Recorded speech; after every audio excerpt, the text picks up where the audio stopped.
세 번째 소단어는 뚝배기의 비밀이라는 걸로 되어 있지만 여러분들이 공부할 것은 열량의 뜻과 그다음에 비열, 열 용량. 아마 여기서 많이 여러분들이 계산 문제 때문에 어려웠을 거예요. 계산 문제를 풀기 위해서는 개념을 먼저 알아야 되니까 잘 보십시오. 열은 온도가 다른 거에서 이동하는 에너지라고 했어요. 온도가 높은 물체에서 낮은 물체로 쑥 이동할 때 그 어떤 이동한 것이 에너지가 열이라고 했는데 그 에너지의 정도를 나타낼 거예요. 숫자로. 그 숫자가 바로 열량이에요. 열량. 물체가 얻은 열의 양이에요. 열 양이죠. 그냥 어렵게 생각하지 말고 열의 양. 한마디로 에너지예요. 에너지 양이에요. 근데 여러분들은 3학년 올라가서 다시 뭔가 배울 때 에너지 단위로 여러 가지가 있지만 열도 에너지고 여러분들이 흔하게 다이어트나 어떤 물질에 적혀있는 단위를 쓸 거예요. 바로 CAL, 칼로리. 칼로리를 우리는 앞으로 열량이라고 할 거예요.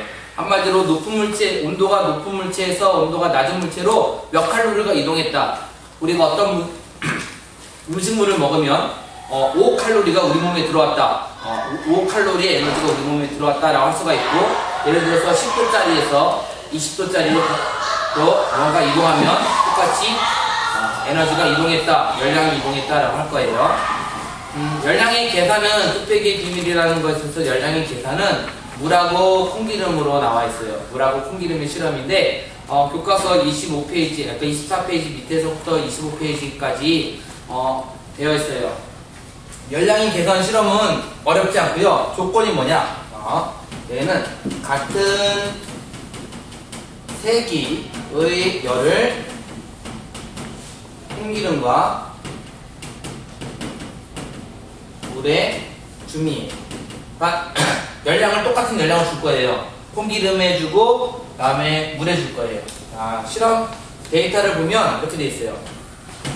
50g을 가열하고 100g을 가열하는데 물 50g 가열할 때, 콩기름 50g 가열할 때, 물 100g 가열할 때, 콩기름 50g 가열할 때 똑같이 이쪽은 물을 가열하는 거, 이쪽은 콩기름을 가열하는 거, 이쪽은 물을 가열하는 거, 이쪽은 콩기름을 가열하는 거.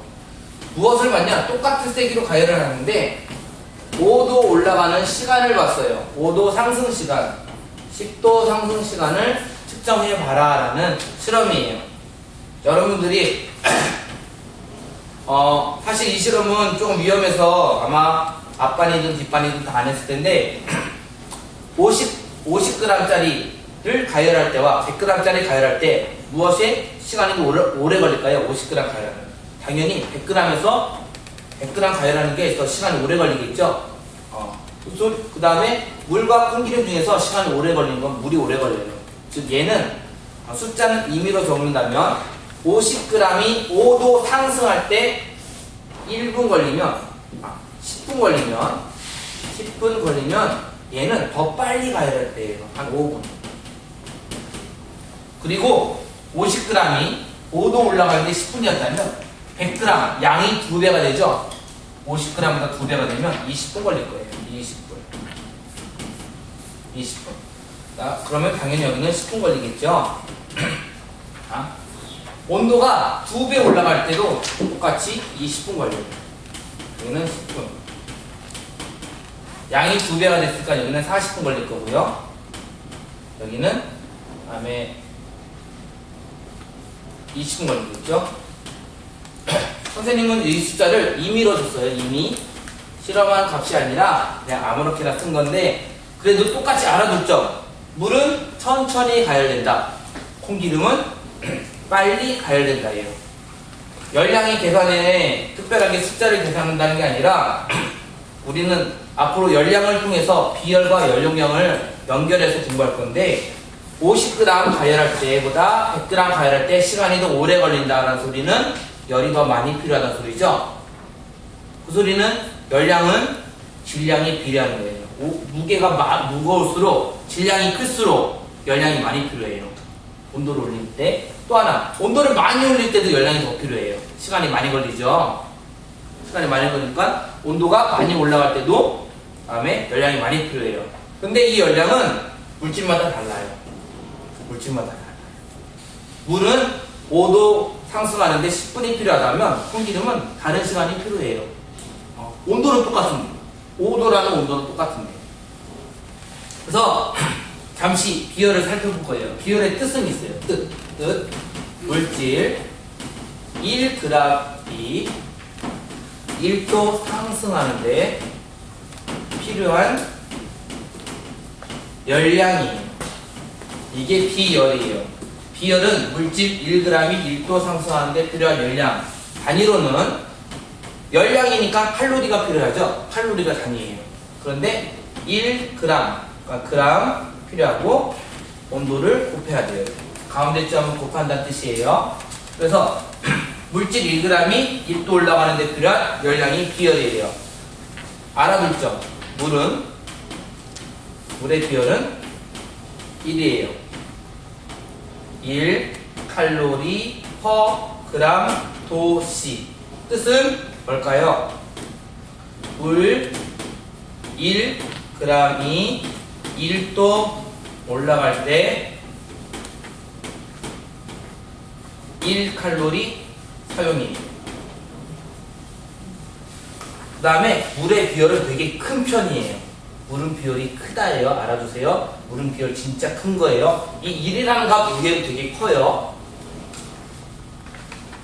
저쪽에서 열량이 계산해서 선생님이 어떤 걸 설명해 줬냐면 열량이 계산해서 질량에 따라서 질량이 클수록 열량이 많이 된다.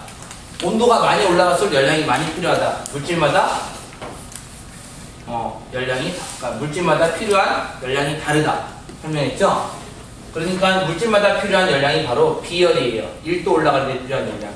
물은 비열이 크죠? 천천히 올라갔으니까. 콩기름은 물보다 비열이 작은 거예요.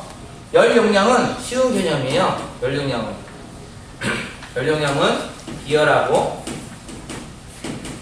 질량을 곱하면 열 용량이 돼요. 열량은 비열과 질량을 곱하면 열 용량이 돼요. 지금까지는 이제 개념만 쭉 설명했는데 예를 들어서 해줄 거예요. 예. 열량. 우리는 열량은 저쪽에 적었어요. 칼로리다, 에너지 양이다 했는데 열량을 구할 수 있어야 돼요. 어떻게 구하냐? 열량은 비열과 질량과 온도 변화를 구해요.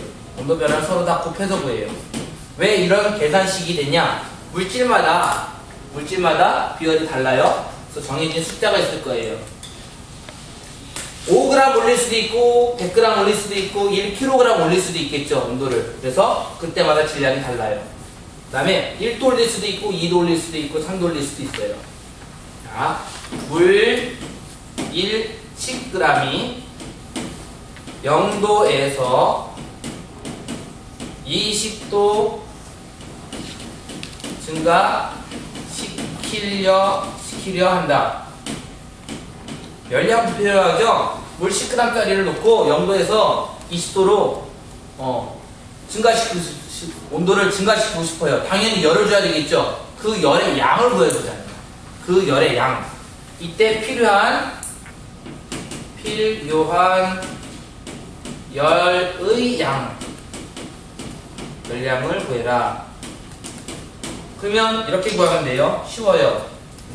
열량을 구할 때는 비열, 물의 비열은 1이에요. 알아두세요. 칼로리 퍼 그램 도시 곱하기 질량 적혀있네요. 10g 곱하기 온도 변화 0도에서 20도니까 20도 온도 변화.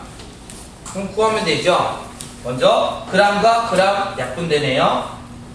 맞죠? 온도와 온도 약분되네요. 그 다음에 1 칼로리는 그냥 남아있을 거고요. 1 곱하기 10 곱하기 20 200 칼로리 이렇게 구하는 거예요. 어렵지 않습니다. 여러분들은 어렵다라고 생각을 해서 어려운 거지 열량은 이렇게 구할 거예요. 열량 쉽게 구하는 거예요. 비열과 질량과 온도 변화를 곱하면 열량이다 해요. 열의 양이다 해요. 이 문제를 잘 보면 이 문제를 잘 보면